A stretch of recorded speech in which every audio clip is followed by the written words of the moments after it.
Welcome to Turmeric and Tequila with your host, Kristen Olson.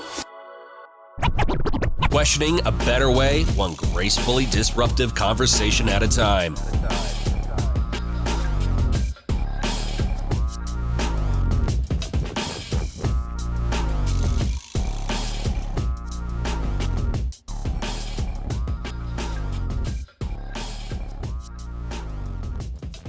Welcome to Turmeric and Tequila. I'm so excited to be with you here today. We have a really exciting conversation. I've been anticipating this one, and we've got some really fun stuff that focuses on Denver, and we're going to unpack Love is Blind today. So before we do, let's thank our sponsors, Colorado Clownfish Swim School, coming out as strong as always. They do swim lessons and water safety training for all ages. They believe in life skills through sports, so go check them out today. ColoradoClownfish.com. And Declan James Watches, go check them out. They are local and veteran owned, and 10% of all of their proceeds are going back to the Navy SEAL Foundation. So go get after our local humans. Without further ado, I'm excited to invite this human to the mix because not only do I know her and she's kind of a local celeb, but we've actually had the time and a very valuable conversation on my own dating life that we got to unpack, and she read me like a book. So I want to welcome Kimmy Seltzer to the TNT mic. Welcome. Thank you. I'm so excited for this too.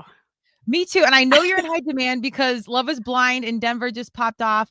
I want to give some of Kimmy's background because it's so extensive and she's been on a multitude of big shows and big platforms. But this is Kimmy in a nutshell. She is a confidence therapist, authentic dating strategist, and image expert with vast knowledge and experience as a therapist, certified style coach, dating coach, and matchmaker. She has helped people find lasting love and connection, attract success, and build valuable relationships using her unique confidence makeover process. She uses an outside-in approach. Kimmy implements a targeted style, emotional and social intelligence in people's lives using her signature formula, the Charisma Quotient. Working on body language, first impressions, image, wardrobe, and flirting, and how it impacts attraction. She comes from LA and is in Colorado. I know she's all over the place, but she's been and has worked with companies like Neutrogena, and she's been on Tamron Hall. There's quite a list here. I'll post all of her ethos. But tons in the game. So on TNT, I do like to talk about the human behind the mission. So can you just give us a quick 411 as you as a young person and kind of how you got into this? I'm so happy you asked me about my hot mess story because I laugh all the time when I hear my bio being played back at me. And I'm like, yeah, that's all really great, but I'm just a girl that's been through it. And honestly, I don't think I'd be here doing what I do had I not gone through my own story. Honestly, that is why I'm so passionate about doing that. So I mean, and my full story is actually, I told it in my TEDx because it really relates to, I think, so many people who are trying to navigate this modern dating world, no matter what age. I mean, for me, I was a later dater and I had to figure out how to do this thing. So I'm a good girl from Chicago, actually. And when I was in Chicago, I lived a very traditional life. I mean, I wasn't doing what I'm doing now. I was a therapist. I practiced for many, many years in the traditional sense, and I had a very traditional life. I had the picket fence and the husband, the dog, the two kids. I still have the two kids, by the way, so you see where the story's going. And everything was going as planned. It was like kind of the Midwest story, if you will. And then one day we all picked up and we moved across the country and we landed here in La La Land or LA. And it was like immediate. The minute we got here, we ended up doing what everyone else here does, and that is get a divorce. Now, I'm joking. Obviously, there were many issues going on in this little story, in this fairy tale. But, I think the reality is that I was removed from this kind of cushion where I was just going through the motions. And, when you're removed from your like comfy cocoon, then you start just seeing things. And lo and behold, I mean, it would have happened anyway, right? I think it just sped up the process. And there I was all alone in this new environment with no friends, not knowing what to do with my new life as a divorced mom. And mind you, my kids are really young at that moment in time. And I had this limiting belief that, oh my gosh, like, how am I going to find love with two young kids? And it was just all foreign. And by the way, I hadn't even dated. Like, I came from the old school where you dated somebody for a very long time to see if that person was the person you would end up with. I didn't have this like sense of, oh, I know how to date now. So Yeah. something happened that really changed the trajectory of not only my philosophy but also how I help people today, because it was through my own journey, right? And so one day, um I I woke up and I realized, wow, okay, well, I need to do some work on myself. So I did what, I knew to be true, and that was go to therapy, have, build a friendship with people and a community around me. And those were all great. But then I fell into this state of analysis paralysis. And mind you, on top of it, I am a therapist, right? Yeah. Like, I am supposed to know these things. And I almost um people would come to me and they would say, "Kimmy, when are you going out and date?" And I said, "Yeah, well, I'm just working on myself. I'm just going through this period. I need to work on myself." Cut to 8 months later, "Kimmy, don't you think you should kind of just like put yourself out there?" And I would say, "Yeah, but I'm still working on myself. I'm just not ready." Cut to like a year and a half later, and my answer was the same. And what I realized is it was just an excuse. It was an excuse because I was scared. I didn't know how to date. I didn't know how to even start or put myself out there.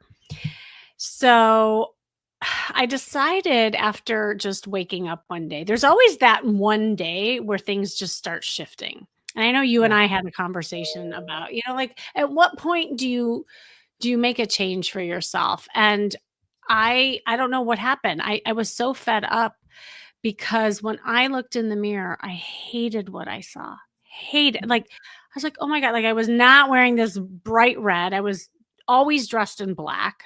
Things were ginormous on me. I still have my nursing bra on, and I was not nursing any longer.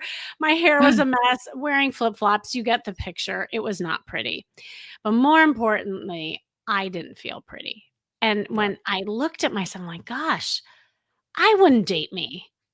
What man is going to date me? Right. So that's when I started taking action, because it's not enough to just think it, to will it, to therapize it. I have to do it. I have to do something. So the first step I did was I went shopping. I'm like, okay, I'm just going to get some new clothes and see if that helps. I hope you don't mind. The story's a little longer, but it No. relates to what we're No. going to talk about today. And I really want people to get that I'm not just a girl who gives like these cookie cutter approaches to dating, because we all have our journey. Mhm. And so I go to the store and I think I'm up leveling myself, but no, what am I doing? I'm putting black clothes in my arms again. Yet again, same mindset, same clothes. And this personal shopper, she was watching me, and she came up to me and she says, "Ma'am, I've been watching you and I really think you should try this on." And she holds up a red dress, like the color of my shirt, if you're watching this. And I looked at it and it looked like 3 sizes too small, because mind you, I had lost all this weight. I didn't even realize it. I call it the divorce diet, but I didn't know that because again, was not aware of myself. And I said, "That's really sweet of you, but that's not my size and that's really not my color." And she's looked at me and she says, "Honey, that is your size, that is your color. Try it on." I love it. Boom, just like that. Like, it was like she hit me over the head with that red dress, and I call it my red dress moment. And this is something I teach now. That red dress moment, and if you're a man, because I work with men too, it's a blue shirt moment, whatever it's the moment that you wake up and that you stop numbing out and you start taking action.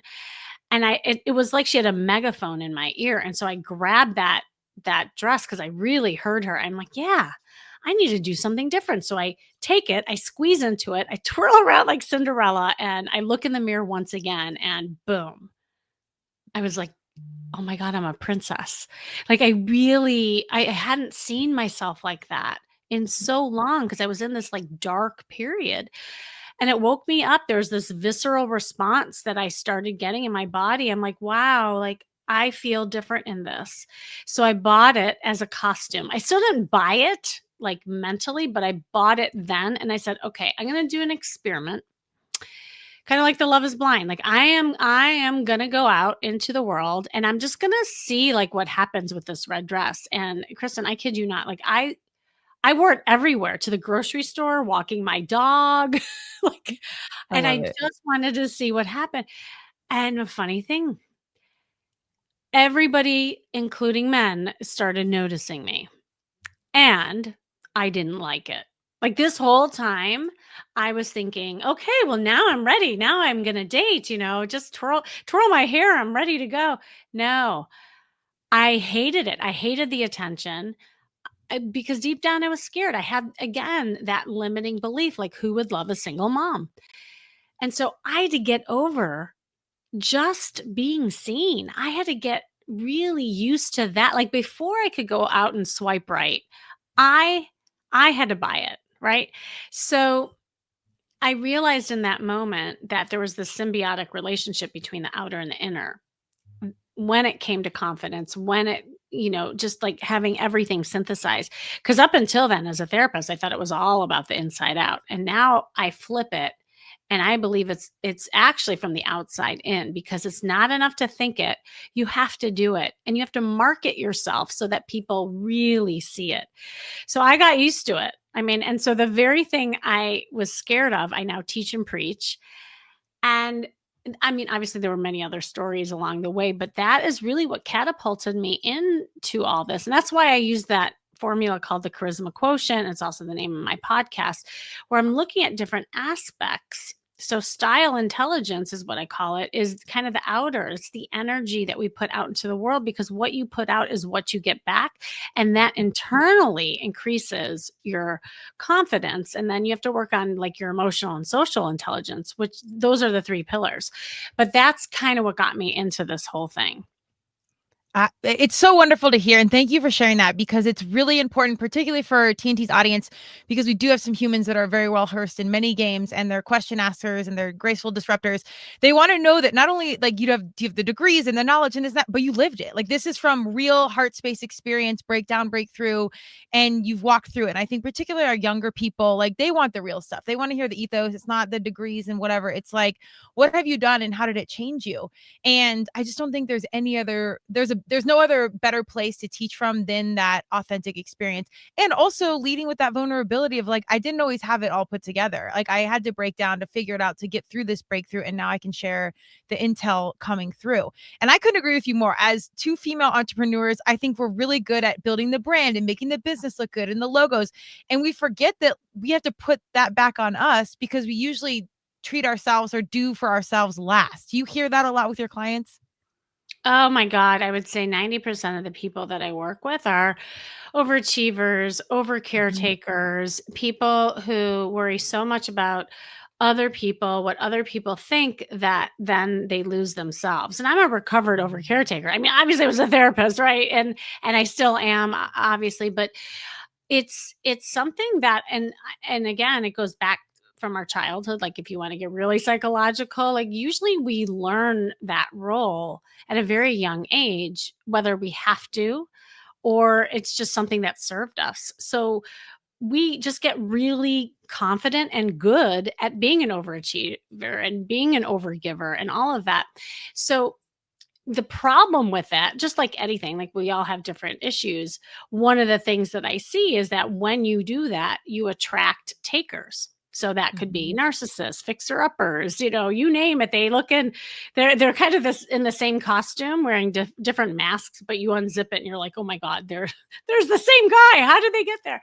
And really what that is about is, and here's where I come from. I call myself a strategist these days more than a coach or a therapist, because I just believe we get into habits, right? Yeah. And it just takes some strategies to get over some of these habits, because that's all we have control over. Like we can't control, like and we'll get into this, I'm sure, with the Love is Blind in Denver. We can't control that you live in Denver. We can't control your age or the guys or the men you attract, whatever. All we can do is look at us and what are we putting out there to get that like dynamic or that pattern in our lives. And then it's just literally changing it by creating new habits. And how do you do it? Practice. But it's hard to do on your own. Like, I mean, I had my own set of like, coaches and people that directed me because it's hard to see yourself too. Absolutely. True story. I mean, universe is here to mess with us today on several levels, but getting out of kind of a situation myself. And today a friend literally serendipitously was like, X was okay and this one was okay, but she's like, you can do way better than both. And I was like, okay, like hit me with it, like come through with the truth. And this is someone close to me. So like, even if maybe you're intentionally seeking coaching and professional help, which I always am an advocate for, and pay attention to the signs and the humans and the things around you that are likely giving you the intel you need to hear. And this is a human close to me, and I like the very cut and dry, like give it to me straight type.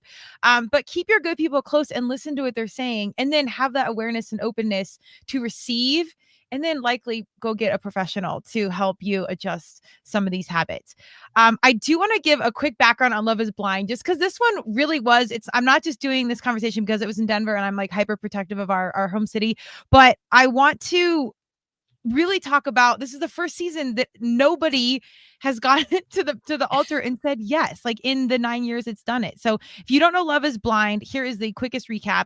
It says Love is Blind season 9 filmed in Denver. The first time the show came to Colorado, despite the hype, 0 marriages came through the season in its first time in franchise history. Why do dating shows struggle in Denver when it's one of the most single cities in America? I want you to answer that specifically. But a couple more things I don't think people know about this show. It filmed in 2024, and some of the recording, I think, or the casting was in 2023. So this is a long process. And it was 32 singles from Denver. Age range was 27 to 41. Pretty diverse group: a nurse, a poker player, a data analyst, a realtor. There was a dad. They were from Denver, but they were actually filmed in California. So I think that right there kind of shifts some of the authentic piece. It's California's fault. I'm just going to say right now. No, I'm just kidding. Yeah. What'd you say? I blamed LA in the beginning, so we can just blame we can just blame it. I'm sure there's probably laws against that because you know how LA rolls. Right. But it says Married at First Sight season 17 was also in Denver. That was kind of a mess.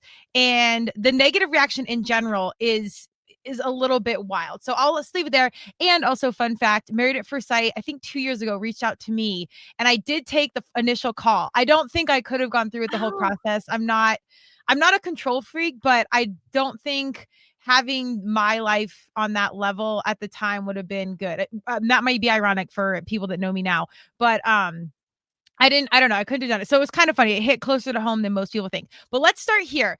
I want to know what you think about how Denver is labeled as this single scene. And, there's tons of options. They call it Menver. And yet all these dating shows that come through, they're like the worst versions of those shows here in Denver. Like, give me your thoughts around all of that. It's really funny. Well, I'm laughing because, I work with people all over the United States and all over the world for that matter. And this is just kind of a sidebar. And that no matter who I talk to, everybody always claims that their town is the worst. So, and I used to do this traveling dating show, and it was like town hall style, right? Like, and people would comment in the audience, and I would go into the audience and I would ask them questions, both men and women. And everyone always complains about their city. What that tells me is that it's not just Denver, is that dating is hard, and never before have we seen so many people dating later in life than have we now. And there's so many layers to that, right? Like, gone are the days, like in my era, I'm definitely older than you. I mean, we didn't have a lot of choices. Like, we had Bob next door and, Nick across the way, and people got married and they settled in. We just, women weren't working as much even before my generation. Like, we've seen just the world change and how femininity and also masculinity shows up. And so what's happening is there's a lot of navigation with it all. Is like we have a lot of like independent women, right? And then the men are also feeling emasculated by that. And so there's a shift in energy. And also now, just with modern dating and technology and like decision fatigue and all, like there's just so much noise right now. So I wanted to like kind of put that hovering over the Denver issue, because I don't Yeah. just seriously, because I mean, and with that being said, though, when I've been visiting, and I visit Denver monthly, as you know, because I do the media segments there, I've been getting to know kind of the lay of the land, and all I know is that every time I go in, like I have so many men that I see are single and so many women, but yet everyone's complaining that no one's meeting anyone. So I'm like, like what is going on there? Yeah. Um, but I think that just like when you have places that have a lot of opportunity and growth, um, we see this in California too. There's a lot of people who have a lot of choices. And so it's hard to stay committed with one thing. And people are having a harder time really like working on something, right? Because I mean, if you live in a city where there's so many choices, in your mind, in the back of your mind, it's like the swipe culture, right? It's like, oh, well, I'll just find somebody else. This is not working, swipe, kind of thing. And again, I don't think that's the product of just Denver, but I just see Denver as having so much opportunity. And I see this in California too. Like it's kind of the same dynamic. Mm. Also, like it's a fun town, I Yeah. will say that. Yeah. And there's so much to do, just like in California. And it's like, again, like everybody's kind of out there having fun, but I'm just wondering if people are really doing the work they need to have a successful relationship. Everyone's busy being busy. Yeah. And it's Agree. hard to have a like real present connection and being also willing to compromise your time and your busyness to a relationship. And I Yeah. think that's just a product of any like busy town. Yeah. Well, you definitely just summed up my mentality that we're addressing in a nutshell right now is like holding that space and not having the narrative that it'll be more work. So we are unpacking that. We won't unpack that now, perhaps down the road. But I agree with you. And I'm here to kind of to defend the side, even as a single female in Colorado right now, that I think the dating scene is okay. It's more about the individual than the location. So I don't like Yeah. that Denver gets a bad rap. I think from the marketing standpoint, we overhype Denver as this single city. Like I think it's too hyped as a great single city. So there's all this pressure to show all these things. And that's just not how we roll. And I think the Denver human and a lot of the cast is like had moved to Denver. So they weren't even necessarily like Colorado kids. They Yeah. were like people had moved in. I don't know. I think that I would agree with you. I think Denver people are busy and there's a lot of stuff going on. There are a lot of guys. I will say, having doing the podcast and the creative, and maybe you know this as an entrepreneur and a creative, we get very siloed in Colorado. Like the creatives kind of go with the creatives, fitness goes Oh, with yeah. fitness, beer people go with beer people, and there's just not a ton of interconnection, which I've personally tried to work on. But I think that's just the culture of Colorado in general. Do you feel that in any capacity?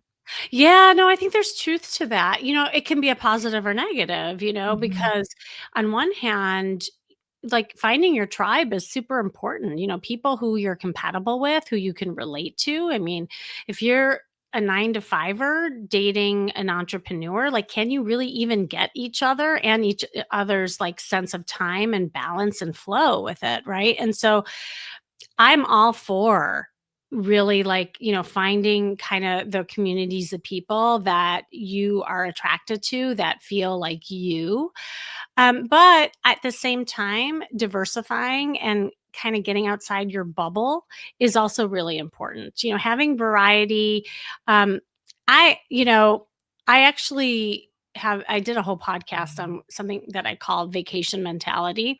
Because, like when you're on vacation, you're more apt to talk to people maybe you normally wouldn't talk to in your hometown, or you get a little more curious and you're more flirty and more energetic.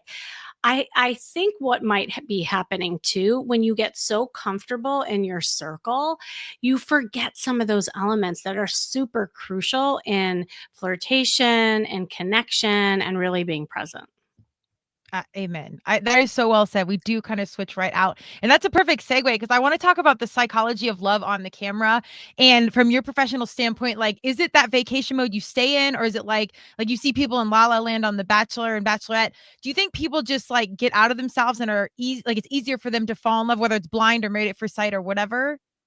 Oh my God. It's so funny. I just had this discussion on I started a new podcast. It's called Dating Real Talk. And we're doing exactly that. We're dissecting reality TV and how it applies to like real life dating lessons. So you definitely can check that out. But that question came up, and here's how I have it. Well, see it like, because right now I'm dissecting the Golden Bachelor because I love helping people date in the second act, as I call it. And I've been just following that show, and people got mad at the first Bachelor because he ended up divorcing. He got married and then he divorced right away, right? And then you see the Love Is Blind and Married at First Sight. Like all these shows have this sense of like time. There's a time element, and then all of them, you're supposed to like somehow get married in the end. Like that's not realistic. Like if you think about the sense of rushing the dating process so that you're not really paying attention to what's important. And like when I help people, I do something called data dating. And when you're doing that, you're collecting data on different aspects, like, how compatible somebody is and the chemistry and all of those things. I mean, there's a lot that goes into it. When you're on a show like that, it is easy to fall in love. I will say that because, like, think about all the conditions that make it so carefree, like a vacation, like you were saying, like they're going, all of them go on vacations, they're not even in their real setting.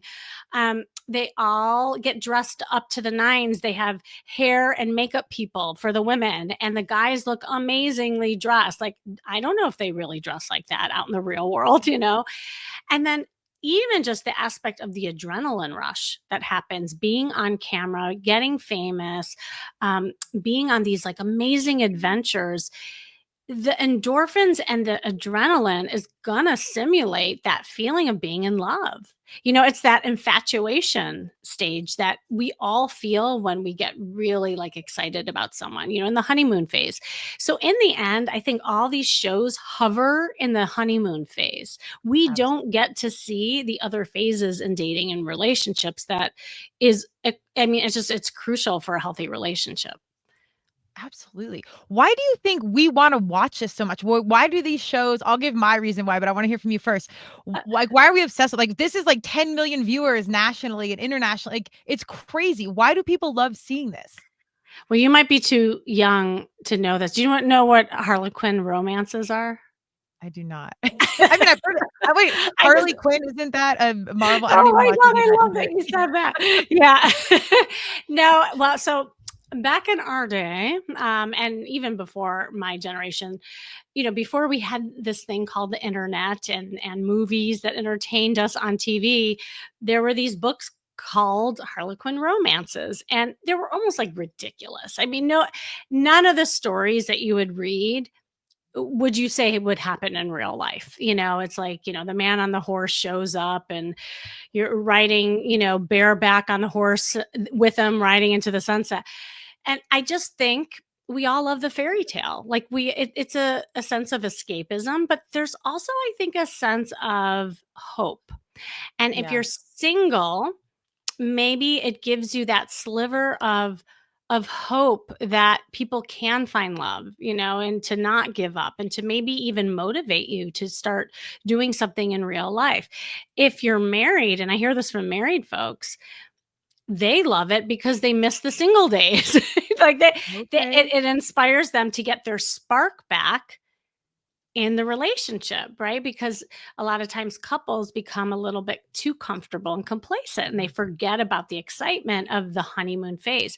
It's just that everybody loves the honeymoon phase. That's why it's just so exciting to watch people excited. But it doesn't showcase, I think, the reality of when the relationship settles in. See, in my opinion, what I think would be even better is to almost do like a docu-series and follow these people, and let's do like a real world, like the old real world on MTV that we used to have. Just like where are these people now? Like, that's what I'm super interested in. And then how can, that sustain itself? Especially in the world of the swipe culture, we are Yeah. into instant gratification. So of course these shows are going to provide that for us.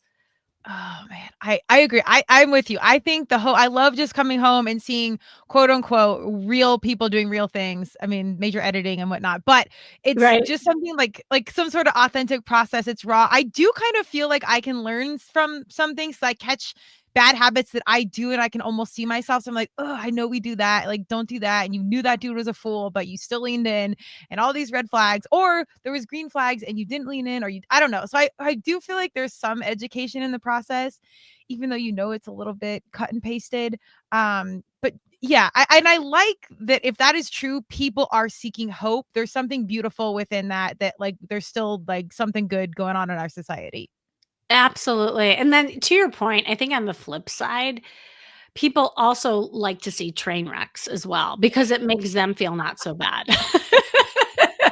I mean, it's just like you True. said, it's like human. It's like, okay, well, it's not just me. Everybody has that, and just like how Yeah. I shared my story, it's true. I mean, we all have trauma. We all have things that we're dealing with. I think that's another layer of why it gets harder to date later in life, because when you're young, life hasn't happened as much, right? And so now as we age, more things have happened. And so now you're trying to navigate not just your baggage, but other people's too.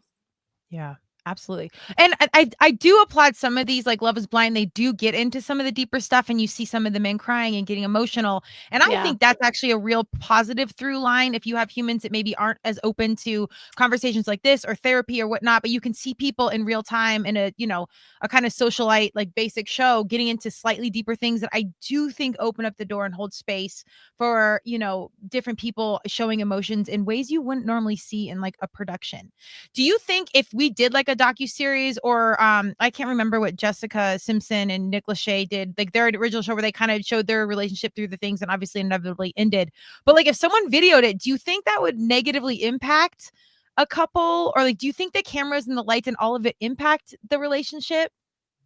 I mean, it's a yes and, right? Yeah. Like I think just like we're saying in the beginning, there's going to be things that impact them, but maybe it just exacerbates what was going to happen anyway, because like we saw even with Love is Blind, when there were some couples who were uncoupling in the beginning and people were crying and unraveling, like that was real. Like I don't think that was, something that was rehearsed or, now cry now, like I don't think that was it. So I think in a way, like you almost forget the cameras there. But I agree with you, like the whole emotional piece. I think that's super important. Like I do dating retreats. In fact, I have one coming up in a couple days, and they're often co-ed. And I love it because it gives people a chance to be vulnerable with each other, including men. And that's what I adore too. I don't think there's enough resources for men to have an outlet to really, like it's almost socially accepted for women to cry together. But like at the end, a lot of my men end up crying and they're like, Kimmy, what are you doing to us? And I'm like, these are things that need to happen that are necessary to really like let go of some things that maybe you've been harboring for a long time, but also, to release to get you to a better place and that you attract someone different this time around. Absolutely. And as a single female on the mic, I will advocate for myself and every other human out here. We want to see men cry. I love the vulnerable side, like permission to do your thing, because I think it opens up a door and holds a space for me to lean in and further get vulnerable. So, fellas, if you're listening, please, if duty calls, like by all means, shed a tear and let it flow. Do you have any good? I know you have a wealth of intel. We'll of course put your links and everything up, but do you have like good dating tips, whether it's particular to Colorado or not, but for humans in general, under 40, over 40, like quick takeaways where we can do something right now better to make ourselves more marketable or more open-hearted and open-minded? Yeah, I think the name of the game is kind of like how I began, and that is take action. It's not enough to just will it and to do therapy. And look, this is coming from a therapist because I think therapy is super important. But if you don't take action and actually get out there, get out of your way, and do some practical, tactical things that can shift some of these areas, then, like, that's when things shift. And if it feels weird or uncomfortable, that means it's probably something you need to do, because we don't change in a state of comfort. We only change in a state of discomfort. And so, like, figuring those things out, like, and really, like, quick, tangible things that you could do. I mean, we didn't have time to go into the charisma quotient, but if you, like, say you did just one task, like, start small, because that's the thing that becomes overwhelming. If there's just one thing in each of those pillars that you can do. So if with your style intelligence, if you're not paying attention to the way that your body language is, for instance, or the way that you're dressing, start there. Like, just go to a bar and notice who's noticing you. Make eye contact, smile, dress the part, be intentional, and then do that for a week. If you can't make eye contact, then that's where you work. Then count how many blue eyes you see that week, as a way of practicing. For the second pillar, emotional intelligence, if that's where, how you get to be, expressive with your feelings and how you're showing up, and how we were talking about, like, if you're an over caretaker and you're not used to talking about yourself, like, every time you go on a date, or even like you're at the valet or at a grocery store, practice emotions. Like, say, I love this, or I'm excited by this. Like, really learn how to not, like, wait to for someone to ask you, but for you to show up yourself and let people know how you feel. And it can be something just small like that. And the third is a social intelligence. Okay, flirting is a big, this, Kristen, flirting is a very big part of my business. And let's say you're friendly, you're outgoing, but maybe you're not flirting. So what can you do in ways of practicing going out there and flirting? Just pick one thing. And if you don't know what that looks like, come to one of my workshops, or call me. But I mean, this is what I think will help, because I think people tend to have these high expectations of themselves, or even like, hey, so, just go out and date. Well, what does that mean? Like, that's a tall order.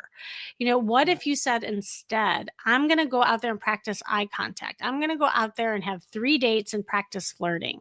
That's measurable. And it also will take kind of the sting out of it, of having these, like, lofty expectations, and really get you grounded and feeling success. And those small steps of success will add up to the bigger win in the end and build your confidence. I love it. There's so much. You got to go check out her stuff, because we can go in depth. But I do want to ask, we have 2 more questions, but what, of all the couples you saw of this season, was there anyone that stood out where there was, like, a really big through line, like Megan, and I can't remember the dude's name, but, like, it was a lot about money, or Edmonds, they just couldn't get on page. I mean, there was a lot of just, like, dumpster fires, I want to say. But is there any one couple that you think had a major message, a major takeaway that was, like, a good lesson for all of us? Ooh, I think they each had their own lesson. I'll do broad stroke, and then I'll, like, maybe take one couple. Okay. I teach something called the 4 C's, and I actually talked about this on Colorado and Company, so you can check out that segment. But what we're looking at, and with the show, and this is where I think it fell apart, is, what attracts you is usually something compelling. Then it moves into the different aspects of chemistry. And I feel like the show kind of hovered where the chemistry lived. But then when they went home, they saw how compatible or not compatible they were. So that's the third C. And then, like, if you get past those 3 C's, then it's about, like, compromise. Like, how do you negotiate and give up things so that you can become a couple and a partnership? Well, I think in the end, we saw that most of these couples didn't have the compatibility. I mean, some had different ways that they lived, and they weren't willing to give up. Like, oh gosh, I'm going to forget her name. Who were the couple who, I've got it here. I'll find it for you. Tell me which one. who had, they both had foreign parents and backgrounds. Was it Nick? Allie and Anton. Oh, Allie and Anton. Yeah. Like, I mean, there were things that really bothered them, like he drank a lot and At that 7 just a.m. didn't sit well.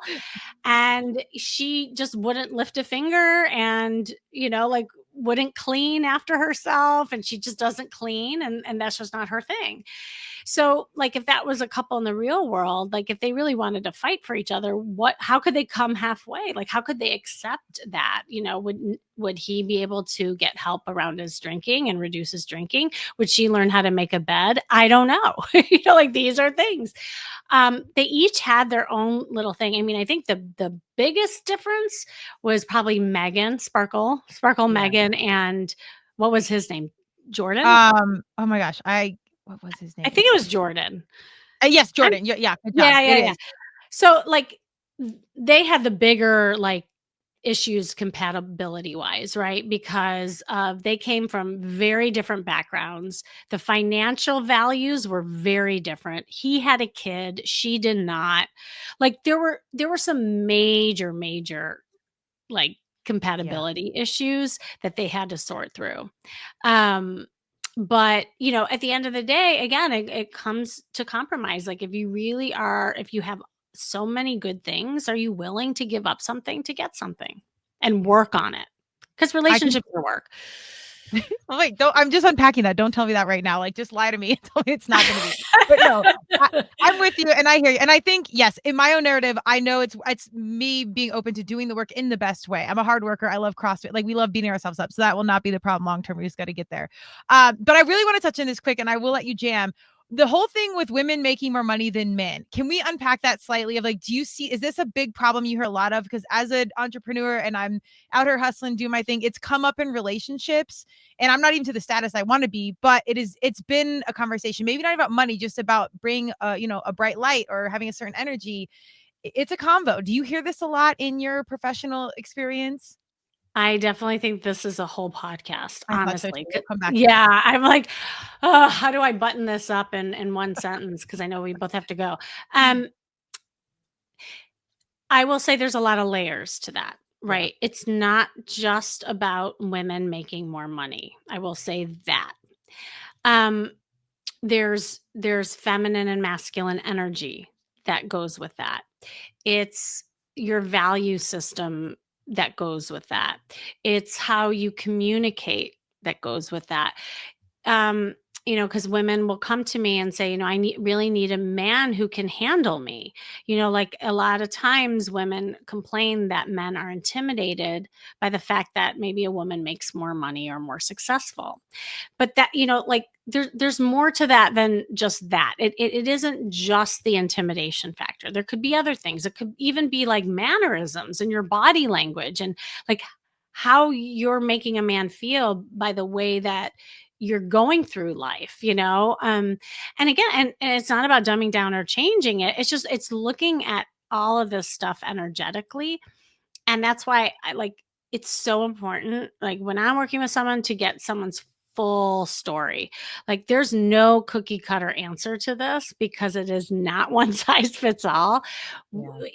All I can say is that if you hear this over and over again, okay, there's all we can say definitively is that there's a pattern, right? It's like, okay, like, one guy says it to you, fine. 5 guys say it to you, there's a pattern. Not saying it's something about you. It could also be the guys you're attracting.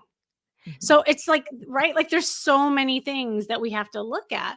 But again, this is all good news. Like, once you know a pattern, I love that because, like, oh my gosh, this is so cool. Like, now we get to know what to work on and to try to shift and break.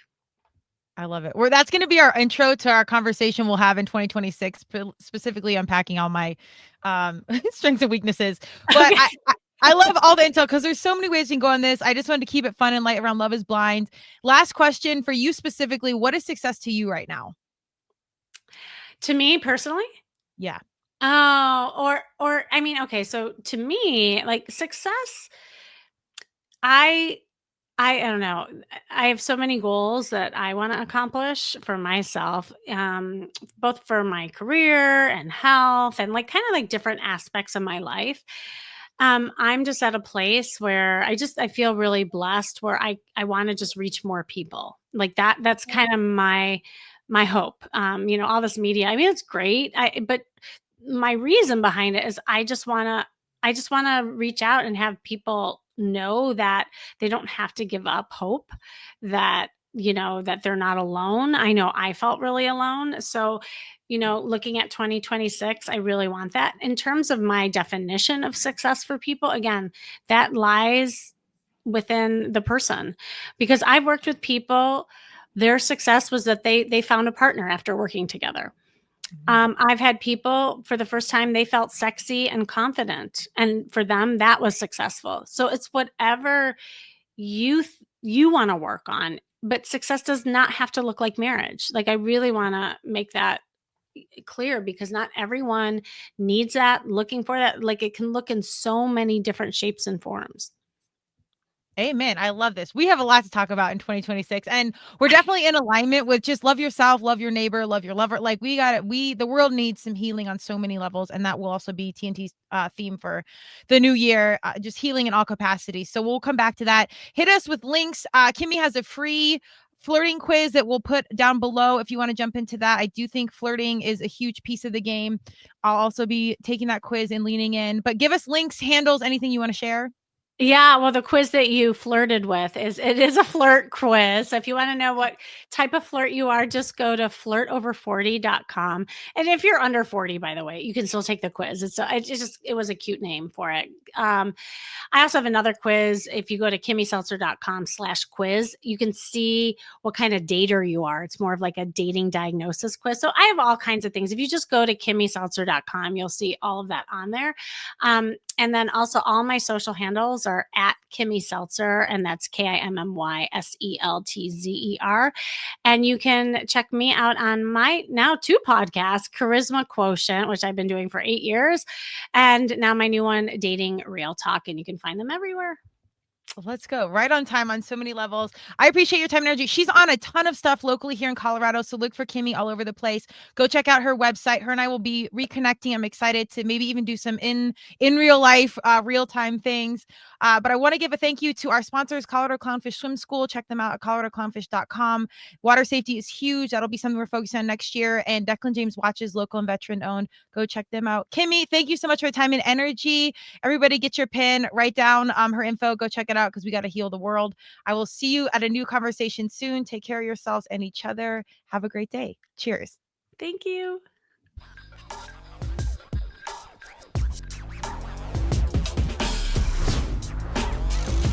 Thank you for joining Turmeric and Tequila with your host, Kristen Olson. Tune in next time, and don't forget to subscribe on Apple, Google Podcasts, Spotify, or wherever you listen.